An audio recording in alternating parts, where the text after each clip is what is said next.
Welcome in, everyone, to another episode of the A-List Podcast. I'm Kwani Lunis, as always, joined by A. Blakely and Gary Washburn. How you two doing? I'm doing wonderful. Syracuse Orangemen are 3-0. Celtics season about to start. Life is bueno. Literally no one asked about Syracuse. Gary, how are you doing? Good. Everything's good.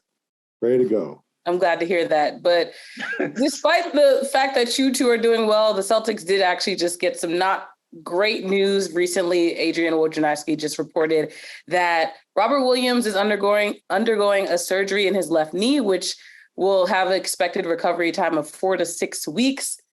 Sorry to start with the bad news, people, but what's your initial reaction to that report? Welcome to the world of Time Lord. This is going to be how it's going to be with him. I mean, I think, we focus on the talent and the potential and the upside and all that, but he's at that point in his career where you can't help but think that his health is going to be an issue for the rest of his career, because it has been up to this point. And if you're the Celtics, you almost have to hedge your bets sort of on his availability. So don't be surprised if we see in the next year or two the Celtics really try to make a play for an impact big man, knowing that Robert Williams, as talented as he is, he's someone that at this point you're not really sold on his availability, because again, that old saying, one's best ability is their availability, and that is damn sure not the case when it comes to Robert Williams. Yeah, it's the timing is curious, considering we're right at the beginning of training camp. And was he having knee issues all summer? Did he tweak something while he was working out? So we don't know any details at this point. I want to give credit to Sean Devaney from The Heavy, who actually was the first that I saw the story online, who broke that story about Robert Williams and the surgery. But it's a concern because now you're going to bring him back slow. So you're talking about 6 weeks. So you're talking about the beginning of November or early November, maybe mid-November, 10, 12 games into the season. Now you need a backup center. You're going to throw Luke Cornett out there. How long is Robert going to be out? You're not, then he's going to be on a minutes limit and all that. I mean, it's just a process. You were hoping, I think Celtics fans were hoping okay, this was the summer, once he got over the meniscus thing, that he was just going to stay in bubble wrap, remain healthy, and come to camp 100% with no issues. And now here we go in terms of his issues again. So this is curious to me that he needs a scope unless they knew, unless he was trying to do it without surgery and they were like, no, or something. He should have had this, if anything, right after the season. But, now, here we go again. Do they need a capable big man? Do they need to bring somebody in? Are they just going to give it away early and just play without a lack of depth because they don't want to bring on another contract? Like, all this now comes into play. Yeah. And Gary, along those lines, Gary, it makes sense even more so now why Brad has been reluctant to fill that last spot. Because, again, they may have, for all we know, Brad may have been looking at the guys coming to camp thinking, yep, we're going to add another wing so that they can give Jalen and Jayson a little bit of assistance. But now with this, we don't know whether this changes the calculus that they're using to determine who's going to get that last roster spot or how they're going to fill that. Fiondu becomes a guy that you got to give a lot serious thought to as far as that last spot. And how does that impact, some of those wings that they're bringing in who, have NBA experience and can play in this league, but you got to go by they're in a situation now where the Celtics are moving perilously close to being in a need to add bases versus a wanting to provide more depth. If Robert's going to be out 4 to 6 weeks, and as Gary pointed out, 4 to 6 weeks, it probably going to be a little bit longer than that because they don't want to rush him back. So Luke Cornett for 4 to 6 weeks as your backup big or your first big off the bench, I don't know if that's going to cut it. Gary knows it's not going to cut it. It's not going to cut it. And we've talked about depth this entire offseason, and you have Gallo now injured. The front court is looking really very thin at this point. So what is the solution? What does Brad Stevens do before we hit October? wings, and mo wings. You got to go small. He's got to go small. I mean, they're going to play more small ball than I think they wanted to, because at the end of the day, when you look at the lineups that Udoka typically plays, he's looking to play the 5 guys that play best together in his mind. And that's probably going to be lineups where you're going to have some combination of Jayson, Jalen, and another small guy, whether it's Smart, whether it's Brogdon, out there with maybe one big. Guys are going to have to play bigger. I think you may see Tatum play, a little bit more at that 4 spot than we've seen before. 1, because he has a potential mismatch there, but 2, they may not have a choice in terms of having quality guys on the floor that can do things. So this is a bigger deal than I think most people realize, because it has such a major domino effect on not only in terms of roster construction, but also the roster lineups that Ime has to work with and how he's going to utilize them. Yeah, I mean, I think now you have to consider a couple of guys that you might not have considered before. I would consider DeMarcus Cousins. Dwight Howard, your boy. Yeah, Dwight maybe not as much because he's very offensively limited, although he's more of an upgrade defensively. So if you're looking for kind of a defensive replacement, you can bring in Dwight, but is Dwight going to have that influence in the locker room? Do you need him all season? All that. So that's something you got to think about. Or DeMarcus, who's more of an offensive threat, a little bit more toughness. But I'm sorry, if I'm the Celtics, I want a proven player. Luke Cornett has not proven he can play a backup center for any NBA team. He's just kind of hung around, and it's not, we'll give him a shot, but it just seems like a real shot, just a real long shot. This is a real kind of stretch here. You're trying to win games early. You're not trying to start out 10 and 12. You're not trying. They did that. They know what that movie looks like. They ain't trying to make a sequel. You're not trying to struggle. This is you're trying to hit dudes in the mouth to begin the season. You were trying to get off to a fast start, and teams are not going to take it easy on you. So to me, you got to ramp up. To me, I would think DeMarcus, or you can get like a low budget Robert Williams, like a young guy who like a guy who always comes to mind is like Norvell Pelly, who's a real jumping jack who's bounced around. Like if you want to do that route, you can get like a younger version of a kind of a pick me up, like a patchwork big.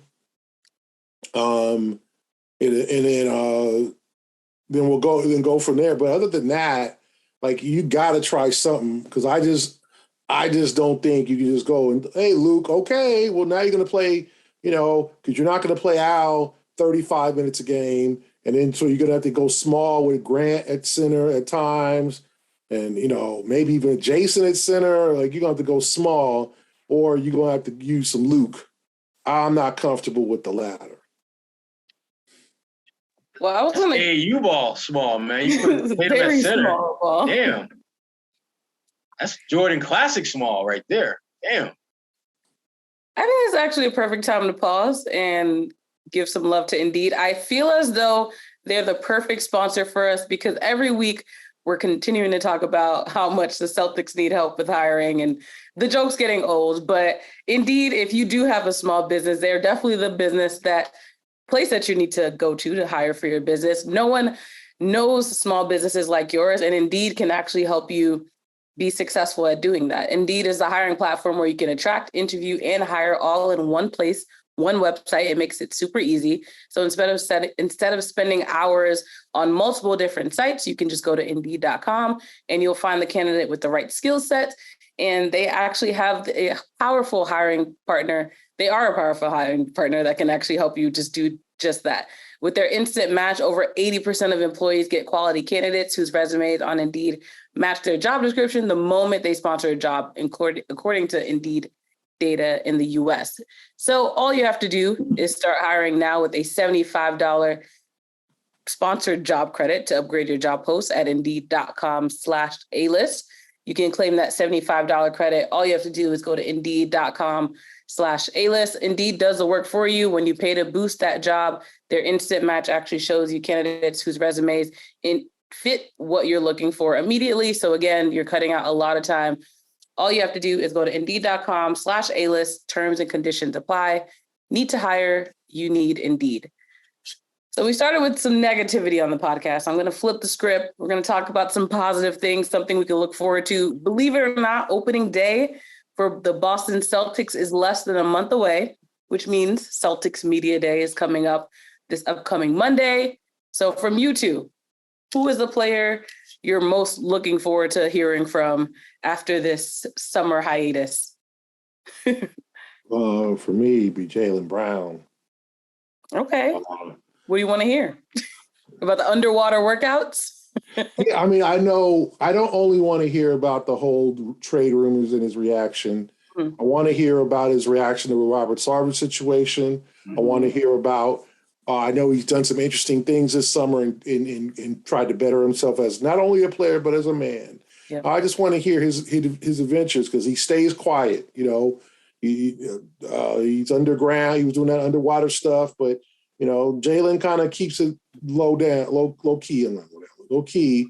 And I just want to hear some of his thoughts and opinions. Another year, you know, he's about to be 26 next month, so he's maturing.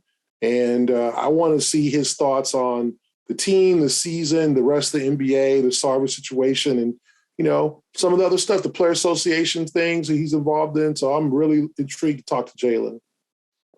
Yeah, I think Jaylen's a guy everyone wants to hear from because we've heard a little bit, you know, kind of little, you know, sprinkles here and there from Tatum this summer. So we got some idea of where his head's at, you know, at the end of last season and heading into this one. But Jaylen, as Gary pointed out, I mean, he's been Mr. Undercover most of the summer. Very little has been said from him other than an occasional 3-letter tweet or, you know, just the rumor mill with him and KD. So he's the guy that everyone, I think, is really kind of angling to hear from. And the thing I've always liked about Jaylen is that, you know, you don't have to agree with what he's thinking or saying, but you respect the place that it's coming from. Most of what he says is well thought out. There's a deliberate, intentional nature about him when he says things. He's getting to that point. Every now and then, you'll know that he's saying something to spark a reaction or to just educate you in a way and like give you insight that you maybe didn't have before. We learned a lot about his relationship with Kyrie Irving after Kyrie left. And I suspect that he's going to get peppered with questions about the Kevin Durant trade rumors. But I suspect that at some point as the season progresses and we get deeper into the season, he's going to slip. And he's going to be honest and candid about his feelings about that. I don't care what Brad and Ime tell you about trade rumors. It's not a big deal. There's a part of him that's going to have some kind of feeling about that is going to, even on the smallest of levels, be in his feelings a little bit about that. And the thing that I've really liked about Jaylen throughout his career is whenever he's been like questioned and there's skepticism about what he can do, he's been really good about channeling that the right way. You know, when he first came into the league, everyone talked about how great an athlete he was. And what did Jaylen do? He worked on becoming a better shooter. He worked on becoming someone who could finish around the rim. He became a better defender. I still think he can be a lot better defensively than he is, but there's been progress every step along the way when there has been a noticeable knock against him or a noticeable slight against him. And that to me, that's the sign of a guy who is about that business, who will find some way to use all this Kevin Durant to Boston energy, whether it's true or not. He's going to use that to galvanize himself in his game and take his game to another level. I expect this year. And to both of your points, he is interestingly enough very active on social media where he'll retweet stuff. His Instagram, he posts a lot. Most recently, he was with Ye because, as you know, he's now a Donda athlete and, well, a Yeezy athlete, whatever the case may be. But also to Gary's point about like off the court stuff, he's been working with MIT with their bridge program, which I'm very curious to hear about as well. Like, how has that development been? What exactly does that look like? How is it becoming implemented in the city of Boston? So he's just the most interesting Celtic when you think about well-roundedness, and obviously on the floor he's very talented, but the fact that he does have this player advocacy, social advocacy, which I think is very important. And I think I'm with the two of you that I'm also interested to hear what he has to say about his summer. But adding to that, though, right behind him is Robert Williams. I mean, if they let him talk. like, bruh, what the hell happened? When did you know you had to get a surgery? I mean, I've got so many questions for that dude. Like, how did we get, how did we get here? Nobody's supposed to be here. Sorry. Is that an R&B song? Yes, it is, Gary. Gary got one of my references. I got it, Kwani, but I was pretending what as if I didn't get it. Kwani? I don't know the name of the song. I just know all the words. You know, fun Gary. fact, well, not a great fact. I'll know an entire song, but not know the name of it. I know that's embarrassing, but it'd be like that. She heard that song. Auntie was playing that song, Gary, and she just. I got you. Hold on. It was Deborah Cox or something, right? Yes. Exactly. Yes. Well done, Gary. Wait a minute, Kwani. Like, weren't you like 5 in that song? Why did I even open up this wormhole? That's like a 90s song. I'm not supposed to know songs that were made before I was born. Is that the argument? Pretty much so. Wow. No, that's okay. I see how it is. Let's show your musical knowledge, Kwani. Forget about Gary. Right. I'm also used to interested in hearing from Jayson. Yeah, of course. You know, what's he been up to? Obviously, he's been in the streets and stuff, but what's he done working on his game? Where has he been the last? You know, he went to Duke. He's been to LA. So, you know, as the leader now, unquestioned leader, what does he feel like? You know, is he going to be more vocal with us? Is he going to, you know, what's going on in his head? You know, entering a very important, his 5th year now. So to me, I'm definitely intrigued to hear from both of them, but Jayson also, because I think Jayson, you know, I think he's definitely become more vocal, and I think he's gonna have a lot to say. I think the confidence is growing too. And obviously you take it with a grain of salt when you listen to people do interviews, but I think over the years, he's still very quiet, and that's not necessarily a bad thing, but I feel as though we've noticed, like you said, him become not only more vocal, but a little more confident in his ability, to the point where hopefully that starts to continue to translate on the floor, because obviously only so much talking you can do before people are like, all right. Because at first it was, he's not talking enough. Now I think he's comfortable with the media, understands how it goes, but is also hopefully in the offseason working on his game. It should be like that, though. I mean, yeah, for sure. If you think about it, there's only a handful of guys that you can say in the NBA can kind of hold their own with him or really limit him. There just aren't that many. And he's what, 19 still? I mean, he's never growing up. He's never growing up. But you love the fact that Jayson is, I think, just kind of growing into his manhood and realizing that most nights when he steps on the floor, there ain't nobody better than you. Mm-hmm. And to me, when you understand that power, you start to learn how to flex that power. And I think part of that flex is flapping your gums, letting cats know they can't guard you. I mean, if I'm Jayson Tatum and I got little Patrick Beverly trying to talk smack to me, I'm dropping 20 in the third quarter of that dude. And I'm gonna let him know. I'm gonna give him his own medicine because I'm nice like that. And he's not. Tatum is growing to being that dude. It's good to see. I don't know if he'll ever be a real trash talker on the floor. Gary, I think he is. I think he's like a low-key one where you're he's the sneaky. That's something you're like, wait, really? I think he makes gestures. I don't think he just like is all in your face. I think he does it by subtle gestures. Yeah, like he'll score 3 in a row and he'll look up at the scoreboard and look at you. It's trolling in a sense. Yes. I don't want Jayson to be anything outside of himself, but I do want him to. I feel like he'd be whispering trash talk, though. Yeah. He'd definitely be whispering trash talk. And I love that. I hope he is. I think he needs to be, I want him to be more of a leader, more forceful about what happens with his team. This season, especially since such an important season, be completely locked in and focused. All of the above. Is he completely healthy? We have to ask him that, after the mysterious wrist injury that he revealed and all that, and his shoulder. The stinger. So I think he's got a lot to talk about, and he should have a lot to talk about. Yeah. That's fair. Well, as we're talking right now, the Celtics have waived Bruno, so we'll see what I don't know how to say his last name. Sherrod, you got a I'm not telling y'all. guy?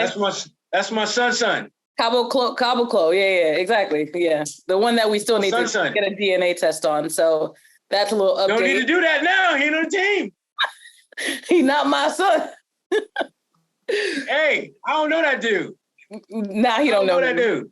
That's funny. But recently in the Boston Globe, one of your colleagues, Gary, talked to Wyc Grousbeck of the Boston Celtics. And he said to Brad that he can do whatever it takes to get Brett better. We see that the Celtics just waived one guy. Maybe that means they open up a spot for another. But do we believe Wyc? Is he really willing to let Brad Stevens do whatever it takes to win? I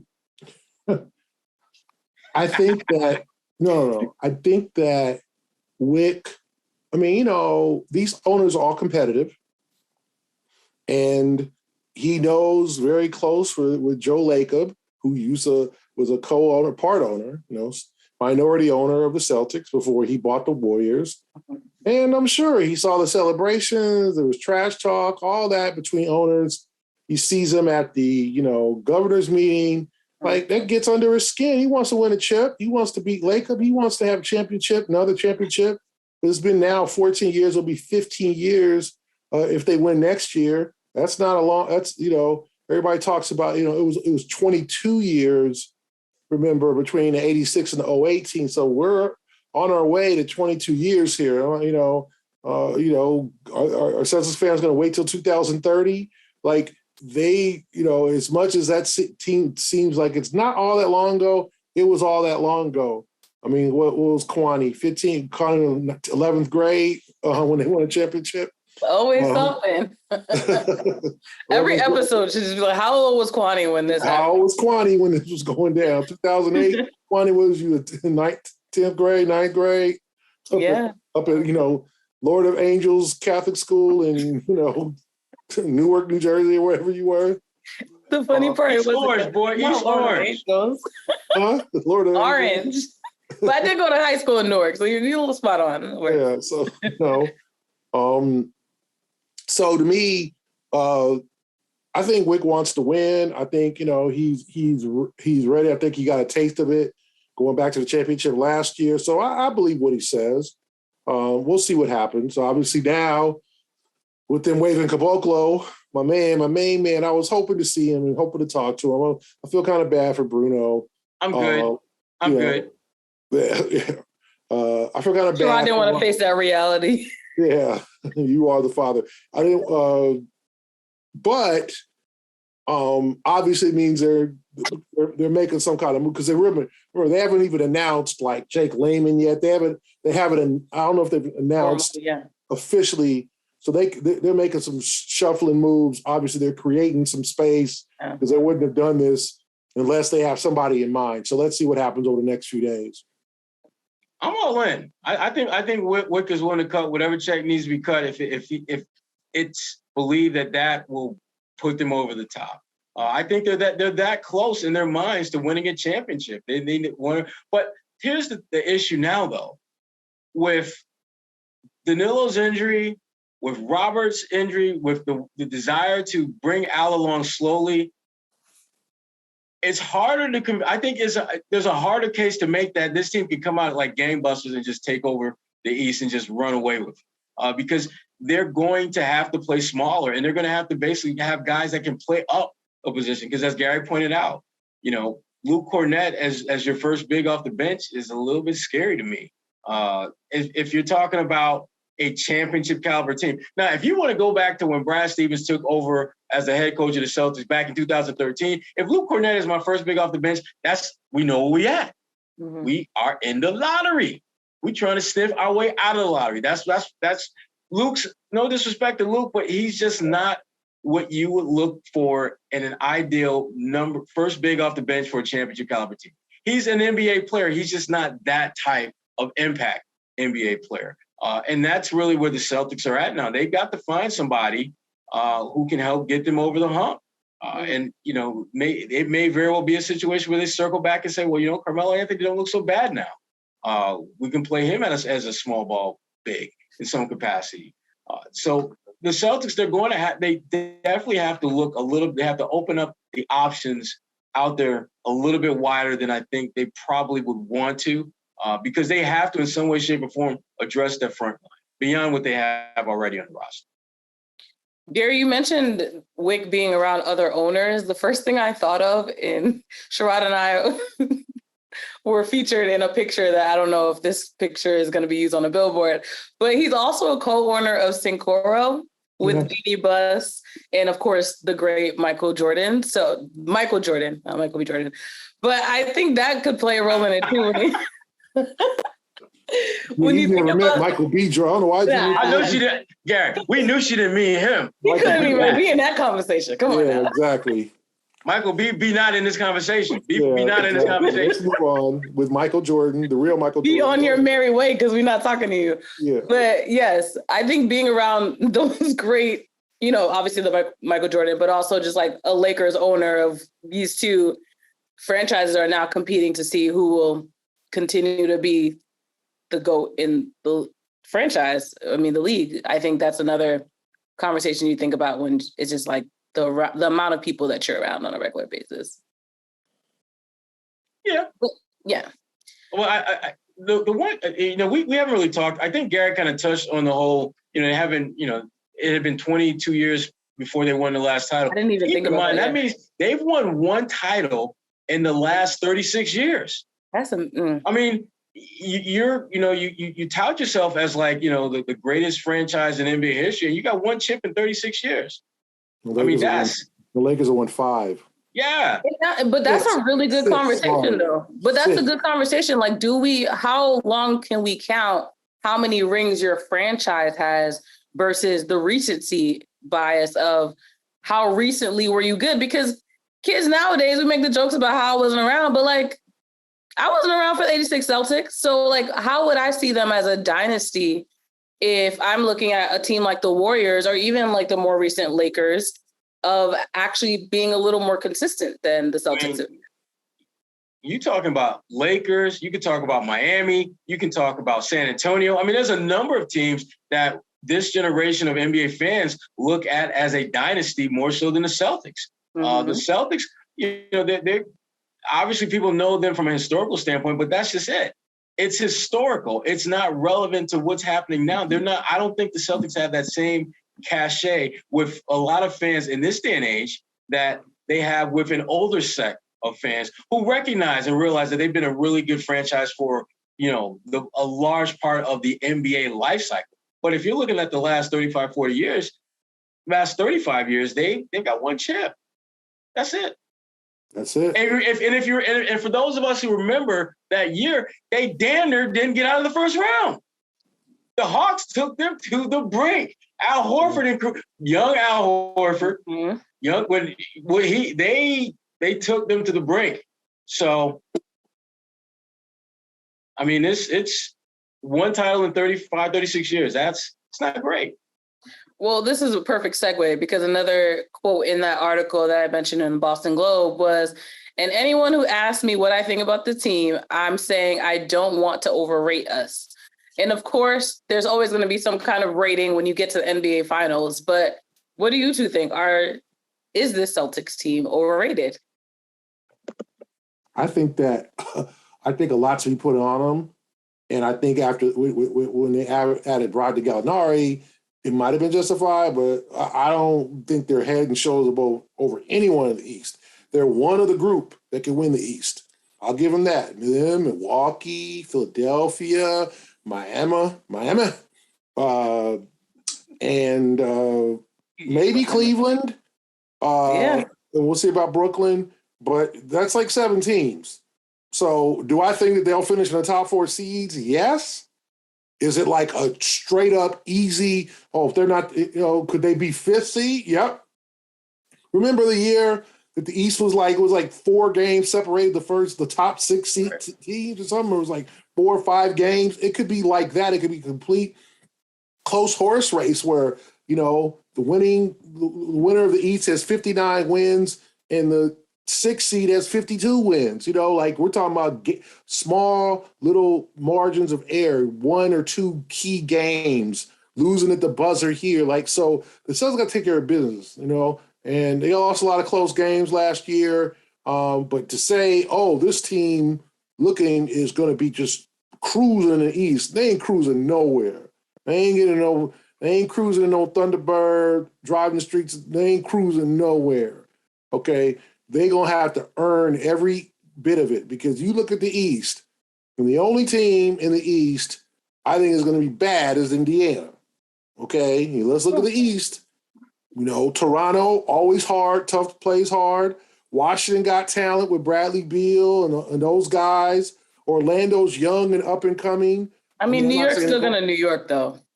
There's the Knicks, but like Detroit, Sherrod's Detroit Pistons. Yep. They're gonna be they coming. Yes, like you look at the East, and you're like, okay, what team is this really in rebuild? Okay, Indiana is about it.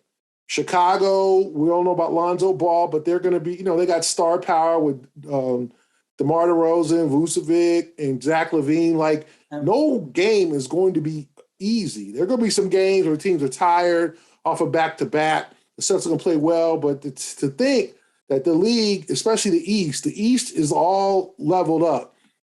There are not teams in the East. There isn't a bunch of teams that like Utah's, rebuilding, San Antonio's rebuilding. That's the West. Like, there are teams in the West that are like, okay, let's take a step back here and build. The East, I said one team, the Pacers. That's it. The rest of the East, it's going to be a battle every night for the Celtics in the East. It's been a long time coming for the East too. I feel like we've always talked about the West being the stronger conference, but this year, to your point, every game's a circle on your calendar type game.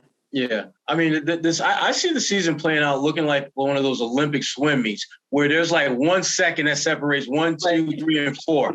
It's going to be a photo finish. I mean, to me, I think the last like 2-3 weeks of the season are going to be crazy interesting, because you're going to have teams who are going to have to decide, well, we can rest our guys, but damn, we might drop down to 6 or 7.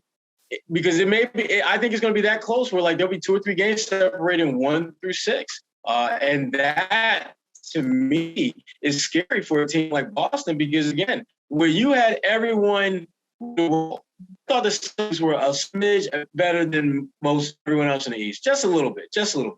But when you take Robert missing at least a month, when you take Danilo basically missing most, if not all, of the season, that's huge.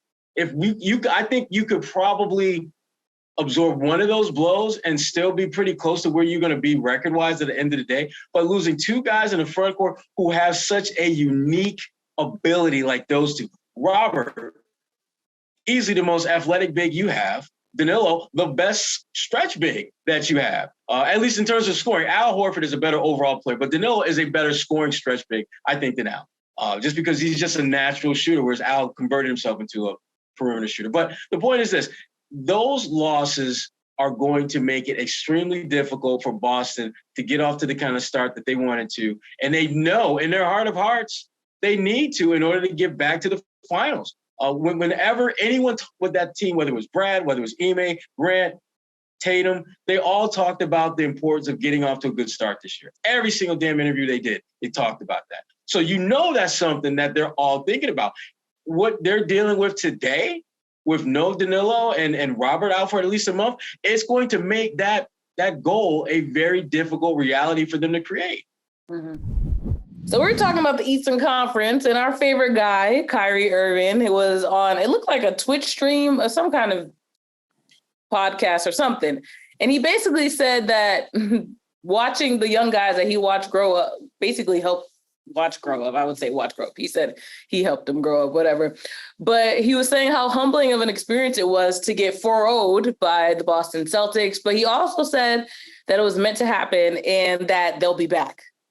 I'm talking about the Nets, of course. So do you agree? Will they be back? Is this enough motivation for Kyrie and KD and the Nets to rally back to the playoffs and beat the Celtics. See, here's the thing. They've got obviously some talent, but they've got some major. To me, there's two major question marks with them. Team chemistry. And by team, I'm not just talking about the guys on the court. I'm talking about the guys on the court and the damn coach. The coach who your best player said, you know what? They don't need. Yeah, we don't need him. And that, to me, that dynamic is going to be an issue. And the other one, the big one, is Ben Simmons. What Ben Simmons are you going to get? Are you going to get a new, improved, ready to ball out Ben Simmons? Or are you going to get that dude who shrinks like saran wrap around the basket when somebody is near him to defend? Is he going to do because the lasting image that we all have of Ben Simmons is at the end of the playoff game, he's got a layup and he passes to Matisse Thybulle instead of shooting because that defensive stalwart known as Danilo Gallinari was right behind him and he was afraid he's going to get fouled. He needs to get back on the court so people can get that bad taste out of their mouth about who he is. But I think Brooklyn's going to be good, but I don't think they'll be great because they've got so many questions that I just don't think they're going to be able to hit the ground running and answer in an affirmative way. Ben Simmons, for example, I think he'll have some ups and he'll have some downs. But at the end of the day, he'll be a very good player. But I don't think that's going to be enough for them to get over the hump and be the last team standing in the East. Yeah, I think Kyrie understands that this is probably the most pivotal year of his career. There's just so much negativity. I think CBS Sports ranked him as the 10th best point guard in the NBA. That's crazy. Yeah, and the people ahead of him, Ja. I think someone ranked Drew Holiday ahead of him. Like, those are like Lander. Yeah, but those are useful players. Those dudes show up every night. I think Kyrie understands his reputation is taking a hit, and he might, be against that, or he might not agree with the assessment and think, hey, I'm just being Kyrie, man. Like, this is, I got every reason to believe what I want to believe, but the league is starting to lose faith in you. Fans start to lose faith in you. So he's got to deliver this year. He's got to be 65-plus game, no drama, dropping buckets, dribbling like the Globetrotters. Kyrie Irving, he's got to be that guy because now he's playing for his life in the league because he still would be a valuable player. He just turned 30, so he's still relatively young. He's got some years left, but like his years as a max player, his years as a frontline franchise cornerstone, those days are counting down. And teams will be like, man, Kyrie, you got mad talent. You can dribble the ball. You're brilliant when you're on the court, but you too much of a headache, man. I need something more stable. And I'll take someone with less talent, with more stability and availability. So you're saying got to prove that he can't be typical normal Kyrie. He can't be Boston Kyrie. He's got to be a special Cleveland Kyrie, and play as many games as he can. It's got to be a different guy than we've seen. And like you mentioned about Ben Simmons, same thing, a different guy than we've seen over the last 4 or 5 years, because I think his reputation, his status in the league, all that is on the line. Another bad year, he'll be a free agent. Teams, somebody will sign him, but they ain't paying $30 million for him. So it all depends on. This is a big year for him, and I think the Nets have talent. And like you said, Sherrod, they've got to figure out what to do and how to approach the Steve Nash situation, but they got, Joe Harris coming back from injury, Nick Claxton re-signed. They brought in TJ Warren. They brought in Royce O'Neal. They got pieces. So let's see how Nash and those guys put it all together to try to make a winning club. And then obviously Durant, and who knows where his head is. 65 games, no drama. Hell no, Gary. Drama. If you get one out of those two, that's a success. If you can get him to give you one of those two, you are winning. Both? No. I would say that the 65 games is more likely than the no drama. Which to me is too bad because to me the no drama should be the easier thing to manage, but that's why he can't. When was the last time Kyrie had a year where there was no drama? I can't remember. Yeah, but I know that Kyrie, ability-wise, can still dominate. I would love to see him, really take exception to that 10th best point guard and go out and absolutely destroy them 9 cats ahead of him, or at least put himself back into that top 2-3 conversation, which is where, if we're talking strictly talent at that position, that's where he belongs. I have a really important question for you too. Oh gosh.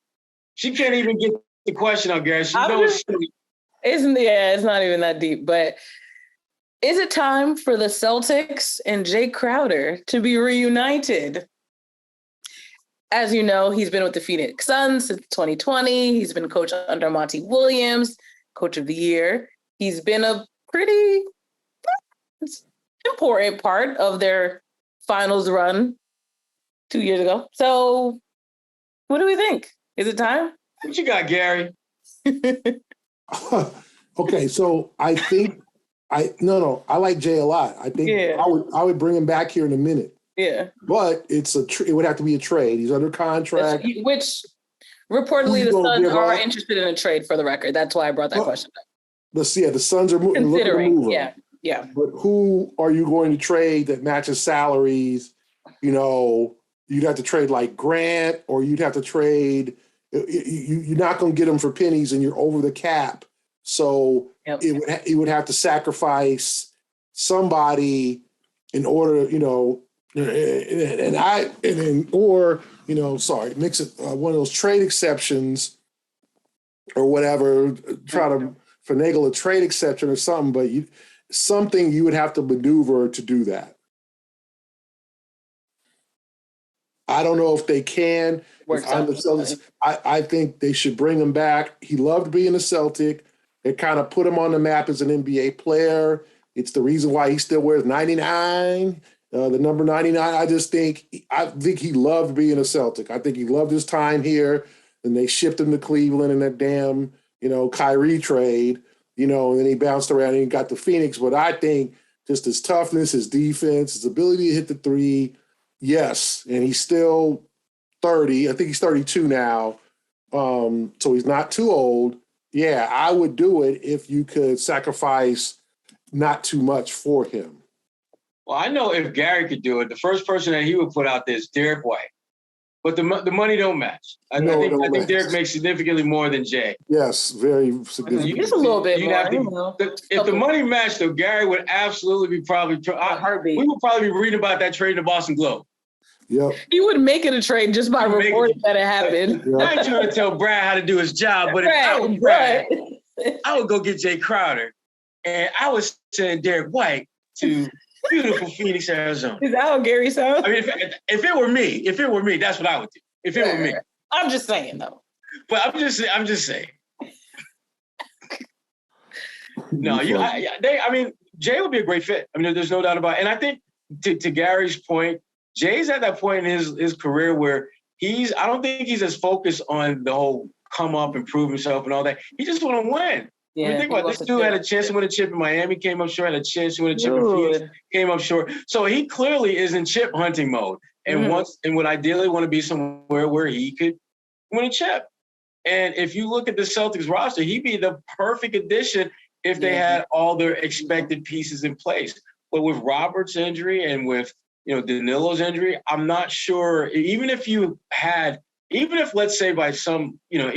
let's say Derek White's contract did match up perfectly, I'm not sure you'd even do that deal because it doesn't necessarily address what your most pressing need is, which is to add some size in that front court. Now that your best, most athletic big is going to be out for at least a month, and your best stretch big to help alleviate some of the minutes of your veteran big is going to be out for most of the season. So I think Jay, more than anything else, it's just really bad timing for him to get back to Boston. But if you're just talking pure talent and fitting in and all those type of tangibles, Jay's the guy. He'd be perfect for what they need.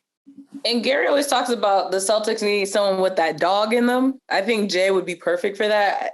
The memory is Jay got a lot of dog. They were getting cheered, and like moments later, we have a Twitter rant from Jay in all caps with his best game of the season. Right. We were just like, wait. Jay is like not messing with him. Nah, he was amazing in that game, and the thing I like about Jay is he's pretty straight no chaser about how he feels and what he's thinking, and you respect that.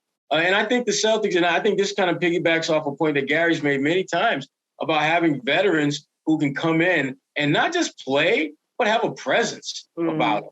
Jay has a presence about him, and having already been here, he's a guy that these players know and respect, and they understand his journey and how tough he has had to be in order to get where he's at.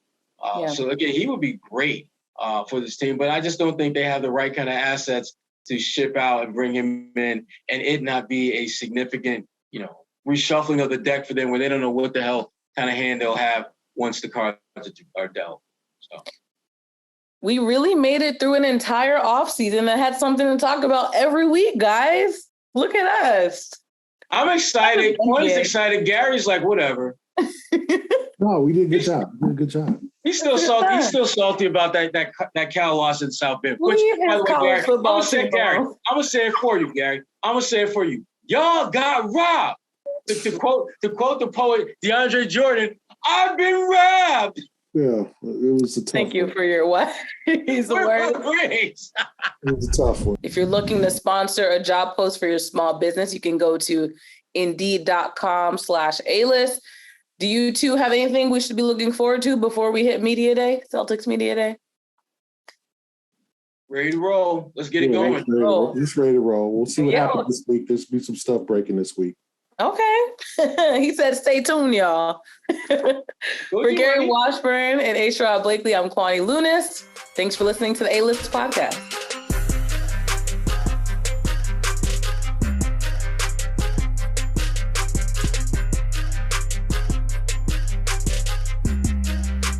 The A-List podcast is powered by Indeed. Start hiring right now with a $75 sponsored job credit to upgrade your job post at Indeed.com/A-List.